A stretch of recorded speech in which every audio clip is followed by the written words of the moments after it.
చెప్తూ ఉంటే మరి కొద్దిగా నెత్తికి ఎక్కుతుంది. చిన్న చీమ నడుస్తూ కొన్ని వేల మైళ్ళు వెళ్ళిపోతుంది. ఏనుగు నడవకుండా ఒక పక్కన కూర్చున్న దగ్గర ఉంటుంది. కాబట్టి ప్రయత్నము అనేది చాలా ముఖ్యమైనటువంటి సంకల్ప శక్తి అని చెప్పారు మహర్షి.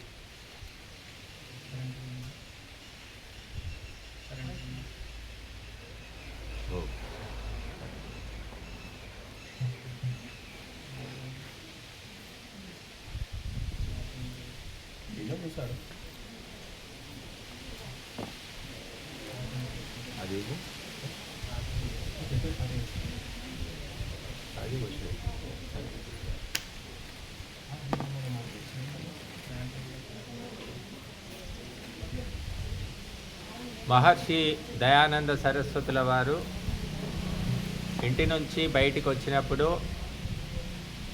వారి దగ్గర ఉంగరాలు, బంగారు గొలుసు, కొన్ని విలువైన వస్తువులు ఉండేవి. అవి కూడా దానం చేసేసాడు ఆయన. చేసి సద్గురువు గురించి అన్వేషణ చేశాడు. దేనికోసం తిరిగాడంటే గురువు కోసం. అది సద్గురువు, వేదాలు బోధించే గురువు, సత్యాన్ని బోధించే గురువు కోసం. చాలామంది అన్వేషిస్తూ ఉంటారు, జీవితం అంతా అన్వేషణే. కొంతమంది పెళ్ళి కావాలని పెళ్ళి కూతురు కోసం తిరుగుతుంటారు, పెళ్ళి కొడుకు కోసం తిరుగుతారు, మ్యారేజ్ బ్యూరోలకు, పెళ్ళిళ్ళ పేరేలకు ఊళ్ళు తిరుగుతుంటారు. వీళ్ళకి నచ్చినట్టు దొరకదు. కొందరు రోగం తగ్గడానికి డాక్టర్ల కోసం అన్వేషిస్తుంటారు. కొందరు డబ్బు కోసం, డబ్బు సంపాదించడానికి ఊళ్ళు తిరుగుతూ ఉంటారు, అనేకమైన పనులు చేస్తూ ఉంటారు. కానీ మహర్షి దయానందుడు గురువు కోసం తిరిగాడు. ఎన్ని రోజులు? 25 ఏండ్లు. ఇంచుమించు 25 ఏండ్లు పైబడి అన్వేషించాడు. మఠాలు, ఆశ్రమాలు, గుడులు, గోపురాలు ఎన్నెన్నో తిరిగితే గురువులు లేరా అంటే ఉన్నారు. కానీ ఎవ్వరి ప్రవర్తన, ఎవ్వరి ఉపదేశం నచ్చలేదు ఆయనకు. ఎక్కడో ఒక చోట అడ్జస్ట్ అయిపోతే బాగుంటుంది, కానీ అడ్జస్ట్ ఇష్టం లేదు ఆయనకు.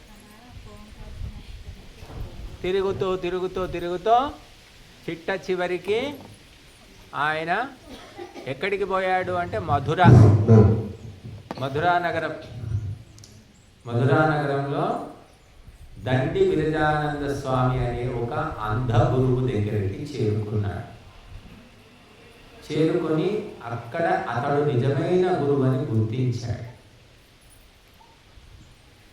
అంటే దీన్ని బట్టి ఏం తెలుస్తుంది? గురువును గుర్తించడానికి శిష్యుడికి కూడా తెలివి కావాలి. తెలివి లేని శిష్యుడికి తెలివి లేని గురువే దొరుకుతాడు. తెలివైన శిష్యుడికి తెలివైన గురువు దొరుకుతాడు. సంబంధాలు కూడా అంతే. పెళ్లి సంబంధాలు చూస్తూ వెతికి వాడు తెలివితోటి ఆలస్యమైన పర్లేదు మంచి అమ్మాయిని సెలెక్ట్ చేసుకుంటాడు. ఇక ఓపిక లేనివాడు, తెలివి లేనివాడు, డబ్బుకు ఆశపడు, అందానికి ఆశపడు, ఇంకా దేనికో ఆశపడి అడ్జస్ట్ అయిపోతాడు. తర్వాత దాని ఫలితం అనుభవిస్తాడు. కనుక మనము వెతకాలి, అన్వేషించాలి, ప్రయత్నం చేయాలి. అంటే ఏం చేయాలి? సంకల్పం ఆలోచించండి.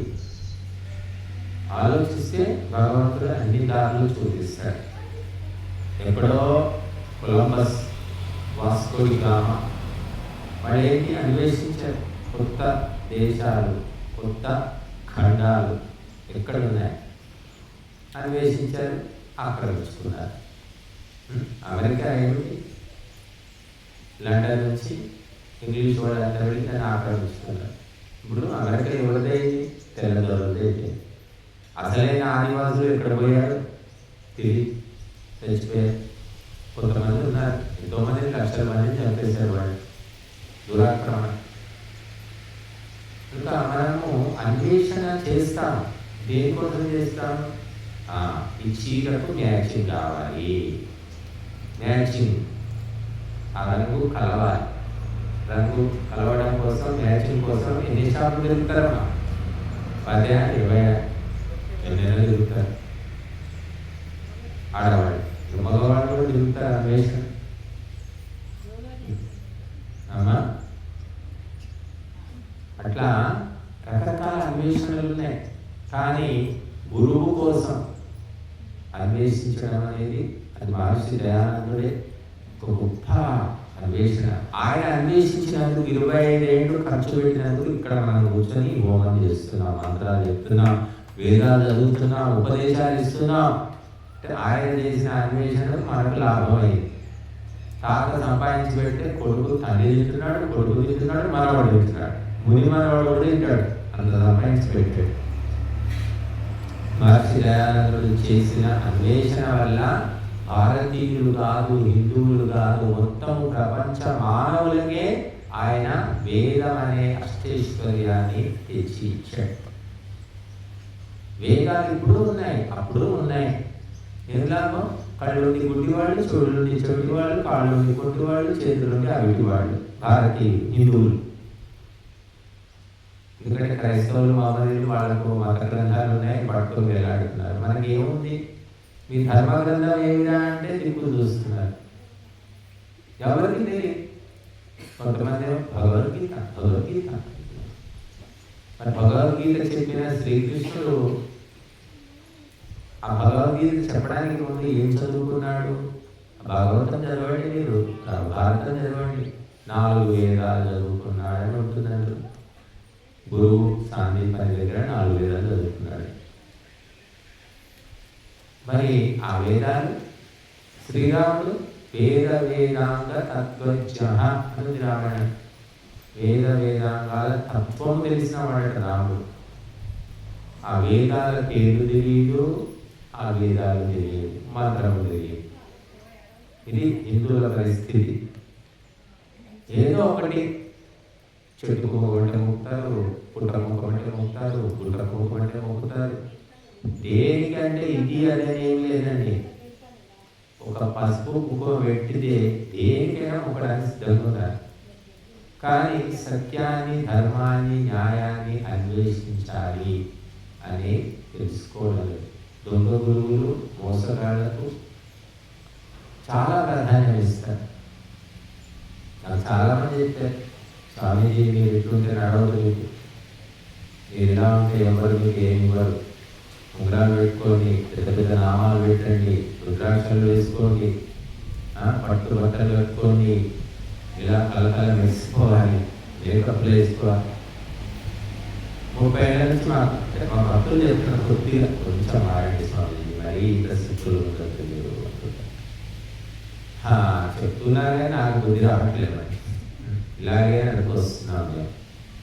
కాబట్టి కేజీలు రుద్రాక్షలు వేసుకొని తిరుగుతున్నారు. అది ఎట్లా మోస్తున్నారో నాకు అర్థమే కాదు అసలు. కేజీలు మీరు చూడండి యూట్యూబ్లో ఒక్కొక్క స్వామీజీ బొట్లు ఇక్కడ ఇక్కడ ఇక్కడ బొట్ట మీద ఇక్కడ ఇక్కడ మొత్తం బొట్లు. ఆ మేకప్ చేసుకోవడానికి టైం ఎక్కడ దొరుకుతుందో, మరి ఎన్నిసార్లు మేకప్ చేస్తారో అర్థం కాదు. మరి ఇంత బోరలు మరి ఏం చేస్తారో అర్థం కాదు. ఇటువంటి గురువులతోటి భారతదేశము ప్రపంచాన్ని శాసిస్తుందా? జగద్గురువు కాగలుగుతుందా? చెప్పండి. మరి వశిష్ఠుడు, విశ్వామిత్రుడు, బృహస్పతి, మనకి ఎంతో మంది, చాణక్యుడు, శివాజీ గురువు, సమర్థ రామదాస్. చూడండి మీరు, శివాజీ గురువు ఎవరు? గోచి పెట్టుకొని ఉంటాడు శివాజీ గురువు. చాణక్యుడు గుడిసెలో ఉన్నాడు, రాజభవనంలో లేడు. అటువంటి గురువుల పరంపర పోయింది. భోగాలు, విలాసాలు, నృత్యాలు, గానాలు, భజనాలు, ఇటువంటి గురువుల పరంపర నడుస్తున్నది ఇప్పుడు. ఇక ఏమో మేము ఈ పరంపరలో మేము ఇట్లా వచ్చి పడ్డాం. కాబట్టి వాళ్ళు డ్యాన్సులు చేస్తున్నారు గురువులు. ఏం డ్యాన్సులు అంట, శిష్యుడు డ్యాన్సులు ఉంటాయి కదా. ఆవు పోయి చేలో వేస్తే దూడ కూడా చేతిలో వేస్తున్నాడు. అట్లా తయారైపోయాడు. కాబట్టి ఇది ఏటికి ఎదురీతున్నాం మనం. గురువులు ఏం చేయాలి? సన్మార్గదర్శనం చేయాలి. ఇలా నడుచుకోండి, ఇలా మాట్లాడుకోండి, ఇలా ఆలోచించండి, ఇలాంటి పనులు చేయండి. ఇది చెప్పాలి గురువు. ఎవరు చెప్తున్నాడు? చెప్పండి. మీరు ఎంతోమంది దగ్గరికి పోయి ఉంటారు. ఏ గురువు చెప్పాడు చెప్తే మేము కూడా వెళ్తాం ఆయన దగ్గరికి. ఇలా నడుచుకోండి, ఇలా ఉండండి. ఇది వేదాలు చెప్పిన ధర్మమమ్మ, మా సొంత మాటలు కావు. వేదం చెప్తుందని ఎవరైనా చెప్పారా? విన్నారా మీరు? సొంత కబుర్లు చెప్పడం, రకరకాలైనటువంటి మంత్రాలు ఎత్తులు చేయబెట్టడం. లేకపోతే మా దగ్గర ఒక శంకరానంద స్వామి, ఇక్కడ తాండూరు, ఆయన ఏంటంటే ఒక బట్ట సంచి ఉంటుంది. ఆ బట్ట సంచిలో ఏముంటుందో నాకు తెలియదు, కానీ ఆ సంచితో కొడతా ఉంటాడు అందరు.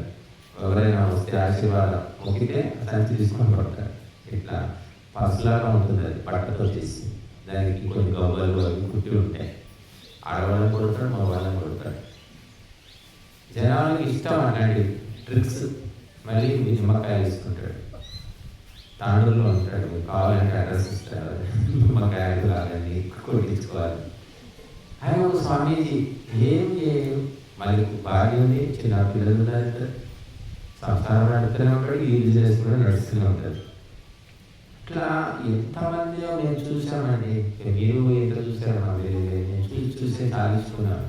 నేనేమనుకుంటానంటే, సరే ఎవడు ఏమైనా చేసుకొని మనం ఏదైనా మంచి చేద్దాము, వాళ్ళ ప్రవర్తనతో మనకు సంబంధం లేదు, అందరినీ కలుపుకొని కాస్త మంచి చేద్దామని నేను అనుకున్నా. కానీ కలుపుకునేటట్టు లేదు వాళ్ళు, మనల్ని చెడగొట్టేటట్టున్నారు వాళ్ళు. కాబట్టి ఇటువంటి స్వాములు, సాధువులు, బాబాలు ఎంతమందో లెక్కకు మిక్కిలిగా ఉన్నారు. గుట్కా తినే స్వాములను చూసాము, విడి తాగే స్వాములను చూసాము, మందు తాగే స్వాములను చూసాము, ఇంకా అటువంటి స్వాములు, రకరకాల స్వాములు. ఇంకా మరి వాళ్ళకు డిమాండ్ ఉంది. బోలెడు మంది జనం ఉన్నారు. చక్కటి భోజనాలు, ఏం భోజనాలు, చప్ప భోజనాలు. అక్కడికి పోతే మంచి భోజనాలు. ఆ భోజనాల కోసం అన్న పోవాలనిపిస్తుంది అన్నమాట. అటువంటి భోజనాలు పెడుతున్నారు వాళ్ళు. బస్సులు తీసుకొని ఎక్కడ గోదావరి జిల్లా నుంచి వస్తూ ఉంటారు స్వామి దగ్గర. బస్సు ఇక్కడ పక్కకే ఉంది. 4 అడుగులు, ఒక 100 అడుగులు వేస్తే మన ఆశ్రమం వస్తుంది. చాలా రావట్లేదు. కొంతమంది ఏమన్నారు, నేను ఆటో పెట్టించాను స్వామి, ఆటో ఉంటే ఆటోలో వస్తాం, పోతాం, మాకు కాళ్ళ నొప్పులు ఉన్నాయి. సరే నిజమే కావచ్చు, కాళ్ళ నొప్పులు ఉండొచ్చు. ఆటో ఒకటి పెట్టించాలి. మరి అందరూ దానం ఇస్తే, డబ్బులు ఇస్తే, ఇటువంటి కార్యక్రమాలప్పుడు వారం రోజులు 10 రోజులు ఆటో మాట్లాడేస్తే సరిపోతుంది. ఆటో వాడు ఉంటాడు, అక్కడ పోయి గాంధీ బొమ్మ దగ్గర ఆపుతాడు, ఎక్కాలి, దీనికి రావాలి, మళ్ళీ భోజనాలు అయ్యాక మళ్ళీ తీసుకెళ్ళి ఇస్తాడు. చేయవచ్చు. ప్రజలందరూ సహకరిస్తే అన్ని సౌకర్యాలు కూడా చేయవచ్చు. తప్పు కూడా ఏం లేదు. ఎందుకంటే అందరికీ ఓపిక ఉండదు. వినడం అంటే ఎలాగో అలా వినవచ్చు. కానీ నడవడము, రావడము అంటే వయస్సు మీద పడడము, ఆరోగ్యము, అనేక కారణాలు ఉంటాయి. బట్ ఏ వ్యవస్థ అయినా సరే ప్రజలు సహకరిస్తే ముందుకు వెళ్తుందండి. అది పాపము కానీ పుణ్యము కానీ. చెట్టుకు మొక్కి వస్తే చెట్టు బతకదమ్మా. చెట్టుకి ఏం చేయాలి? నీళ్లు పోయాలి, కంచె వేయాలి, దాన్ని రక్షించాలి. స్వామి చాలా మంచిగా, చాలా బాగా చెప్తున్నాడు, చాలా బాగుంటాయండి. అలా అంటే బాగా అయిపోతుందా? ఆవుకు మొక్కి చుట్టూ తిరిగి ఆవుకు మొక్కితే పుణ్యం వస్తుందా? ఆవుకు గడ్డి పెడితే పుణ్యం వస్తుందా? చెప్పండి. గడ్డి ఎవరో పెట్టాలి, నేను మాత్రం గడ్డి పెట్టా, పాలు మాత్రం పెట్టుకుంటా. ఈ టైప్ వాళ్ళు ఎక్కువ ఉన్నారు. కనుక ఇక్కడ ధర్మ కార్యాలు జరగాలి అంటే ఫండింగ్ రావాలి. ఇక్కడ ఏమీ లేదు, సున్నా. ఇక్కడ సున్నా ఉంది, పూర్ణం అని చెప్పాము మీకు. పూర్ణమదః పూర్ణమిదం పూర్ణాత్ పూర్ణముదచ్యతే అన్నట్టు గాజులు అమ్ముకునేటోడు ఉంటాడు ఒకడు. పూర్వం, ఇప్పుడంటే షాపులు పెట్టుకుంటున్నారు, మనమే వాళ్ళ దగ్గరికి పోతున్నాం. పూర్వం ఏంటి, గాజులు అమ్ముకునేవాడు సైకిల్కు గాజులు అనేది తగిలించుకొని వాడు ఇంటికి గాజులు తిరిగేవాడు. ఇక అమరకలంతా మధ్యాహ్నం పూట కొంచెం ఖాళీ ఉన్న టైంలో వాడు గాజులు అయినారా అంటే 4 అమరకలు చేరి గాజులు చేసి తొలగించుకునేవాడు. అట్లా ఊరు ఇల్లు తిరిగి గాజులు అమ్ముకుంటాడు వాడు. ఆ గాజులు అమ్ముకున్న వాడికి ఎంత డబ్బు వస్తుందంటే ఒక సామెత చెప్పారు, గాజుల బేరం భోజనానికి సరి. ఎందుకంటే వాడు తినడానికి సరిపోతున్నాడు. అంతకు వచ్చినారు వాడు అన్ని తిప్పలు పడి ఇంటికి తిరిగి అందరి చేతులు పట్టుకొని గాజు వేసి అని చేస్తే తినడానికి సరిపోతుంది. మా పరిస్థితి కూడా అంతే ఉంది. ఇక్కడ ఆదర్శ గ్రామం, లక్షలు కోట్లు ఉన్నాయి, ఇంటింటికి డూప్లెక్స్ ఇల్లు.